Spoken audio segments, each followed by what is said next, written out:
Le ciel au-dessus de la petite ville de Jackson devenait lourd et gris à mesure que l'après-midi avançait.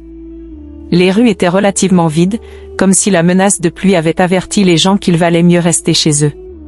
Ce n'était pas une journée particulièrement mémorable, mais pour Alan O'Brien, le tour de garde au commissariat était sur le point de prendre une tournure inattendue. À 25 ans, Alan était policier depuis 3 ans, avec un mélange de détermination et parfois une pointe d'arrogance. Il avait grandi dans la banlieue, dans une maison de classe moyenne où les tensions raciales faisaient partie des murmures quotidiens, presque imperceptibles, mais toujours présentes. Alan affichait une certaine autosatisfaction, fruit de sa jeunesse et de son succès initial dans la police. Il était grand, avec des cheveux blonds courts et des yeux bleus perçants, capable de figer quiconque ne connaissait pas son côté plus doux. Pourtant, il y avait une ombre en lui, un doute qu'il ne pouvait définir, et qui parfois le poussait à agir avec une dureté inutile. Et ce jour-là, cette ombre le conduisit vers un jeune homme qui marchait dans la partie sud de la ville, un quartier majoritairement afro-américain. Mathieu avait 33 ans, une carrure robuste et un comportement calme. Il avait travaillé dur pour en arriver là et ne se laissait pas facilement intimider. Sa peau noire brillait sous l'humidité de l'air, et ses traits étaient marqués par un mélange de fierté et d'humilité, comme si chaque pas qu'il faisait était un rappel des luttes qu'il avait surmontées pour devenir l'homme qu'il était. Mathieu avait grandi dans une église catholique, où sa mère dévote l'avait élevé selon les principes de la foi et de la justice. Très tôt, il avait appris que la dignité d'un homme n'était pas définie par sa couleur de peau, mais par la manière dont il affrontait l'adversité. Tandis qu'il marchait vers sa destination, vêtu d'un costume sombre qui soulignait son élégance, Mathieu remarqua une voiture de police s'approchant lentement dans la rue. Le son de la sirène, silencieux mais insinuant, le fit tourner la tête dans un geste de curiosité et de prudence. Alan, au volant, observait Mathieu avec des yeux calculateurs. Pour Alan, voir simplement un homme noir bien habillé dans un quartier comme celui-là était déjà une raison suffisante pour enquêter. « Et, toi? Où penses-tu aller ?» cria Alan en s'approchant. Mathieu s'arrêta, surpris par le ton agressif, mais resta calme, conscient que tout faux mouvement pourrait être mal interprété. « Bonjour, officier. »« Je vais à une réunion, » répondit-il poliment, bien qu'une lueur d'irritation traversât son regard. Alan sortit de la voiture et s'approcha de Mathieu, ses bottes résonnant sur le trottoir humide. La différence de taille entre eux était évidente, mais la différence de pouvoir perçue était encore plus grande. Alan le scruta de haut en bas, observant le costume, la montre et enfin son visage, comme s'il cherchait un signe de culpabilité. « Une réunion, hein? Et quel genre de réunion serait-ce? Tu n'as pas l'air d'être d'ici. » Mathieu prit une profonde inspiration, contrôlant la colère qui commençait à bouillonner en lui. Ce n'était pas la première fois qu'il était arrêté sans raison, mais cette fois, il y avait quelque chose de différent dans l'air, une sensation que les choses pourraient rapidement dégénérer. « C'est une réunion d'affaires, officier. Je ne vois pas pourquoi je devrais être retenu pour cela. » Alan laissa échapper un rire court et sans humour, qui résonna dans les bâtiments environnants. « Du travail, bien sûr. Je vois comment ça marche. Montre-moi une pièce d'identité, et vite. » Mathieu acquiesça lentement et sortit son portefeuille avec des gestes délibérément lents, prenant soin de ne donner à Alan aucun prétexte pour agir contre lui. Il tendit son identité, observant Alan l'examiner avec mépris. « Crie Mathieu, hein ?» murmura Alan. « Et où dis-tu que tu travailles ?» Avant que Mathieu puisse répondre, un appel urgent sur la radio d'Alan interrompit le moment tendu. Tous les policiers étaient requis de retour au commissariat immédiatement, car quelque chose d'important était sur le point de se produire. Alan jeta l'identité de Mathieu avec dédain. « Écoute, dégage d'ici avant que je ne change d'avis, » dit Alan, avant de se tourner et de retourner à sa voiture. Mathieu ramassa son identité par terre, gardant une expression impassible, bien qu'il ressente intérieurement l'ardeur de l'humiliation. Cependant, au lieu de répliquer ou de faire un commentaire sarcastique, il se retourna et continua son chemin. Il savait que le véritable moment de justice viendrait bientôt. Le lendemain matin, un sentiment palpable de nervosité envahissait le commissariat.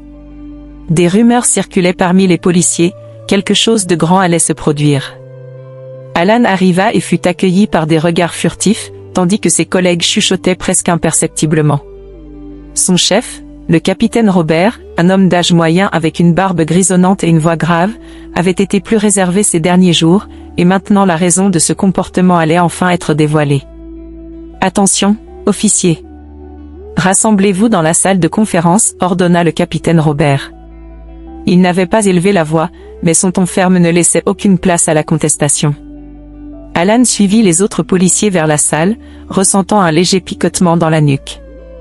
Il n'avait rien fait d'inhabituel, sauf l'incident avec l'homme noir dans la partie sud de la ville, mais ce n'était pas nouveau. De telles rencontres étaient fréquentes, surtout dans une ville comme Jackson.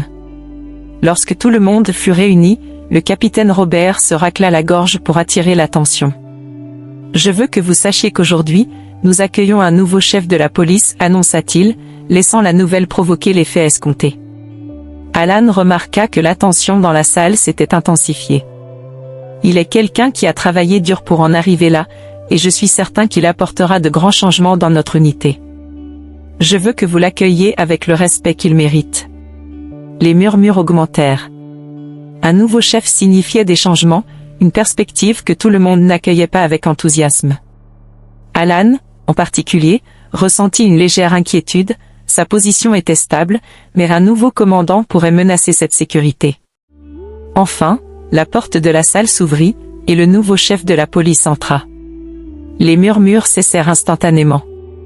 Tous les regards se tournèrent vers la silhouette qui avançait d'un pas ferme. C'était Cree Matheux, vêtu d'un costume sombre impeccable, le même homme qu'Alan avait humilié la veille. L'expression d'Alan passa de la confusion à l'incrédulité, puis à un mélange de peur et de honte. Matheux marcha jusqu'à l'avant de la salle, ses yeux parcourant les policiers qui le regardaient avec un mélange de surprise et de respect. Lorsque leurs regards se croisèrent, Matheux garda son calme, mais un léger sourire apparut sur ses lèvres. « Bonjour, messieurs. » Commença Matheux d'une voix ferme. « Je suis Cree Matheux et, à partir d'aujourd'hui, je serai le nouveau chef de la police. Je sais que certains d'entre vous me connaissent déjà, et j'espère qu'avec le temps, nous apprendrons tous à mieux nous connaître. » L'atmosphère dans la salle était tendue. Alan restait immobile, essayant de traiter la situation. Son esprit tournait à toute vitesse, repassant en boucle chaque détail de sa rencontre avec Matheux la veille. Il se sentait piégé, ne sachant pas comment gérer les conséquences de ses actions. Matheux continua, son ton calme mais autoritaire, expliquant sa vision pour la police et ses plans pour améliorer les relations avec la communauté. Pendant qu'il parlait, il ne perdit pas de vue l'expression d'Alan, un homme qui commençait maintenant à comprendre le poids de ses actes. Mais Matheux n'était pas un homme vindicatif, sa mère lui avait toujours appris que la véritable force résidait dans la compassion et la capacité de pardonner. Et pour ceux qui se le demandent, oui, je vis à Jackson depuis de nombreuses années. Je connais bien cette ville, ses problèmes et les solutions que nous pouvons mettre en œuvre ensemble. Je veux que vous sachiez que je suis ici pour travailler avec vous, et non contre vous, conclut Matheux, faisant une pause pour permettre à ses paroles de résonner parmi ses nouveaux subordonnés. Mais je veux aussi que vous sachiez que je ne tolérerai aucune forme de discrimination ou d'abus de pouvoir. C'est un nouveau départ pour nous tous. Matheux lança un dernier regard à Alan, un regard qui ne portait aucun ressentiment, mais quelque chose de bien plus puissant, une opportunité. L'opportunité d'apprendre, de grandir et de se racheter. Il ne dit rien directement à Alan, ce n'était pas nécessaire. Ce qu'Alan ressentit à ce moment-là était bien plus profond que n'importe quel mot de réprimande. La fin de la réunion fut inconfortable, et bientôt les policiers commencèrent à quitter la salle un par un, en murmurant entre eux. Alan resta assis, incapable de bouger. Son esprit continuait à rejouer la rencontre de la veille, comme un disque rayé. Il n'avait jamais ressenti un poids aussi lourd sur sa conscience. Le capitaine Robert s'approcha et posa la main sur son épaule. C'était un geste amical, mais aussi un avertissement. « Tu ferais bien d'aller lui parler, Alan, dit-il calmement. C'est le moment de montrer quel genre d'homme tu es. » Alan acquiesça lentement, sachant qu'il avait raison. Il se leva avec difficulté et sortit de la salle. Le couloir était presque vide, mais au loin, il vit Matheux marcher vers son nouveau bureau. Il ne pouvait plus retarder ce moment. « Monsieur Matheux » appela-t-il, et sa voix semblait étrangement faible. Matheux s'arrêta et se tourna lentement pour le regarder. Pendant un instant, le temps sembla s'arrêter. Leurs regards se croisèrent à nouveau, mais cette fois, il n'y avait plus de barrière d'autorité entre eux, juste deux hommes, l'un essayant de trouver les mots justes et l'autre prêt à écouter. « Je tiens à m'excuser pour hier, » dit Alan, d'une voix chargée de sincérité. « Je ne savais pas qui vous étiez, et je me suis comporté de façon impardonnable. Je suis honteux. » Matt l'observa, laissant les paroles d'Alan s'apaiser dans l'air. « Je ne me soucie pas de qui j'étais hier, Alan. Ce qui m'importe, c'est qui tu es aujourd'hui, » répondit Matt, d'un ton doux mais ferme. « Nous faisons tous des erreurs, mais ce qui compte, c'est comment nous les affrontons. Je suis prêt à laisser ça derrière moi, mais j'ai besoin de savoir si toi aussi. » Alan hocha la tête, sentant un énorme poids se lever de ses épaules. « Oui, monsieur, je le suis. » Matt tendit la main, et Alan la serra fermement, ressentant la force et la chaleur dans l'étreinte de Matt. À cet instant, Alan sut que sa vie et sa carrière allaient changer à jamais. Il avait appris une leçon qui non seulement façonnerait son avenir dans la police, mais aussi son rôle dans la société, la capacité de reconnaître ses erreurs et d'en tirer des leçons. Et ainsi, mes amis, nous apprenons que la véritable force ne réside pas dans le pouvoir que nous exerçons, mais dans l'humilité avec laquelle nous acceptons nos fautes et la volonté de changer pour le mieux. Parce qu'au final, nous avons tous la capacité de dépasser nos erreurs passées. Qu'avez-vous retenu de l'histoire d'aujourd'hui? Écrivez-le-moi dans les commentaires et assurez-vous de vous abonner à la chaîne. Et cette autre vidéo sur votre écran vous divertira également.